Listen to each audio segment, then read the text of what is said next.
بسم اللہ الرحمن الرحیم۔ رسول اللہ صلی اللہ علیہ وآلہ وسلم نے فرمایا، اللہ چور پر لعنت کرے کہ وہ انڈا چراتا ہے تو اس کا ہاتھ کاٹ دیا جاتا ہے، اور وہ رسی چراتا ہے تو اس کا ہاتھ کاٹ دیا جاتا ہے۔ رسول اللہ صلی اللہ علیہ وآلہ وسلم نے ارشاد فرمایا، درخت پر لگے ہوئے پھل اور شگوفے میں ہاتھ نہیں کاٹا جائے گا۔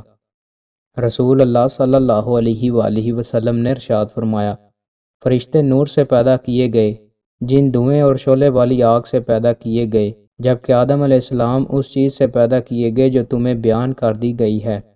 رسول اللہ صلی اللہ علیہ وآلہ وسلم نے فرمایا، ابن آدم کو دنیا میں 4 چیزوں کے علاوہ اور کسی کی ضرورت نہیں۔ نمبر 1 گھر جس میں وہ رہتا ہے، نمبر 2 کپڑا جس سے وہ ستر چھپاتا ہے، نمبر 3 خشک روٹی، اور نمبر 4 پانی۔ دوستو، مزید اچھی ویڈیوز کے لیے ہمارے چینل کو سبسکرائب لازمی کریں۔ بہت شکریہ۔